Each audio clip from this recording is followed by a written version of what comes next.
So when it comes down to the third act of Glass, I think a lot of you are missing the huge point of what this movie was supposed to be, and why I believe the third act was perfected.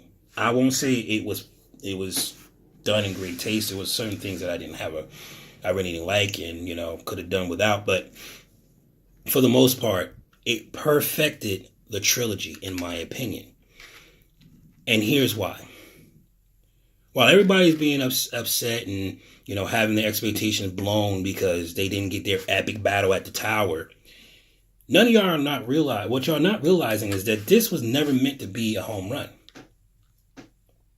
It was meant to load the bases. And that's what Shyamalan did for another movie if he decided to come out with one, which I hope he does because I can't wait to see what happens next. First, let's talk about the biggest problem. The battle scene. Not having the battle at this tower where everybody was excited, expecting it to happen, would have been a bad idea. Okay? Let's think about this for a second. Mr. Glass brings this overpowered humanoid in the beast to go to this tower to blow up the building. That's acts of terrorism. Right? And even if the overseer did accomplish to take him down, what would it have done for everybody that sees a superhuman? They will fear them. Just like in most movies. Look at the X-Men. The freaking population is split. Some are with the X-Men and some are completely against them because they fear what they don't understand. But in this movie, the way that Mr. Glass did it is not the beast or the overseer that they're afraid of. They're afraid of the organization because the organization went to great lengths to kill the overseer and did it on camera. Now, granted, they didn't expect this footage to get out, so of course. But now society would see that the overseer was the good guy because he was trying to stop the beast. Right? They saw that. And they still killed the good guy. Why? Why kill the good guy? That's why the battle could not happen at the tower. Because yes, they would have revealed that superhumans are amongst us, but it will also give the organization power to use against superhumans. We cannot have people running around terrorizing humankind. We have to find a way to stop them. And people would have gotten on board with that. But when you see a defenseless man who was trying to save the lives of others get drowned in a puddle, you cannot get the public on your side from that.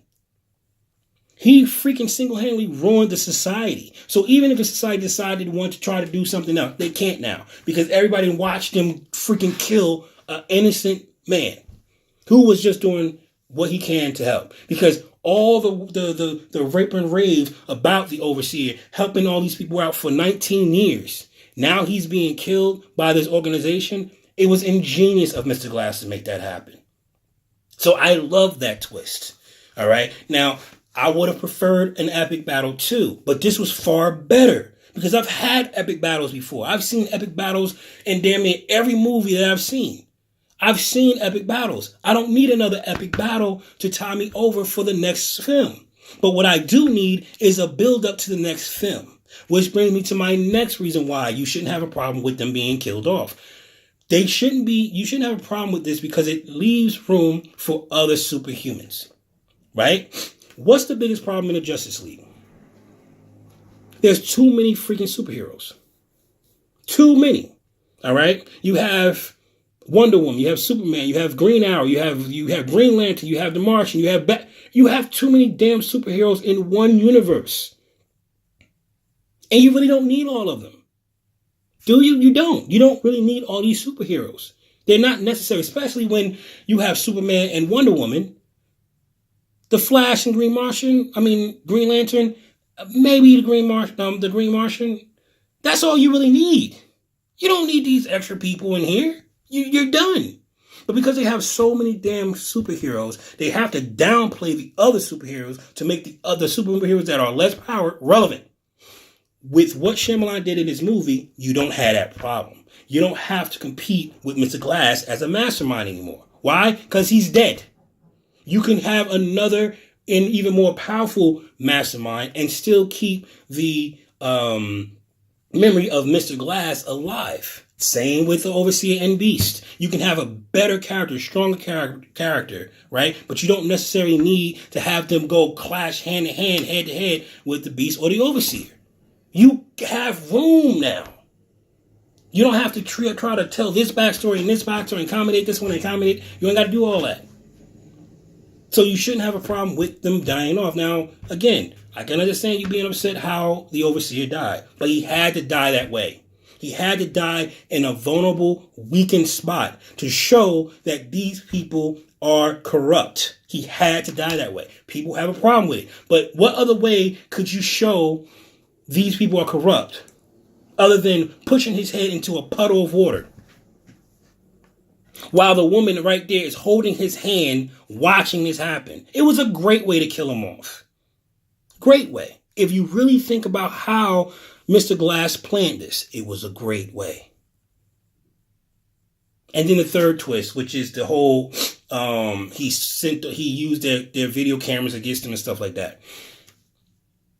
The moment you saw him go in that basement, you should have known something was up. Because she immediately said, it's a good thing that he went to the basement. We already know he studied the blueprints of this building inside and out. So he knows every inch of this building. So why would he take the longest route possible? It was ingenious because that's where the control room was, so he can use the computer, so he can go ahead and hack it and send off his footage. Great, ingenious plan. Right? So it makes perfect sense why he had to do that. And that's the reason why he had to have that fight in the place. Because you can't fake that. It's on a site, it's at the place where they said they was imprisoned. So to see these guys released on ground, you can't fake that. You can't explain that away. You can't say, oh, that is camera tricks, because you're right there in front of the building. I'm watching SWAT. I'm watching all this stuff. And where's these people at? They're dead. You can't bring them up. They're dead. Perfect way to end this movie. Okay? So those are my reasons why I think you shouldn't have a problem with the ending, because it's not meant to wow you. All right? There's all these other movies that has done that. This is to tell a story, an origin story, if you will, which Mr. Glass even alluded to. It's to tell an origin story of a greater, more, a bigger game at play here. So take a different look at this movie. Okay? Don't give it a bad rating because you didn't get your epic fight scene or whatever like that, and they probably explained way too much, and because I had problems with the movie, I ain't gonna lie, there was a bunch of problems. Like, you're gonna try to convince me that I'm not a superhuman, meanwhile you done developed a whole goddamn room made of steel. No other room is designed like this but mine, but I'm not a superhero, and you put water sprinklers around my room just in case I decide to escape. And while you're trying to convince me that I'm not a superhuman, you got me chained to the floor.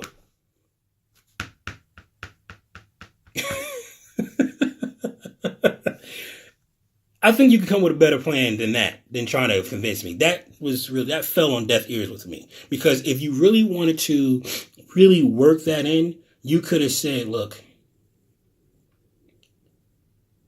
you're here on your own will, right? Or some shit like that. There's another way. I don't know. I'm not gonna. This video going to go on too far, but there's other ways you could have tried to convince me other than chaining me to a fucking floor, having a light system that can pretty much diffuse my entire power, and to keep the mastermind sedated out of his mind the whole time. But we're not superhuman, right? But you got to go through all these measures to make sure we don't get free. You ain't doing that with any of the other prisoners now, are you? All right, that's my video.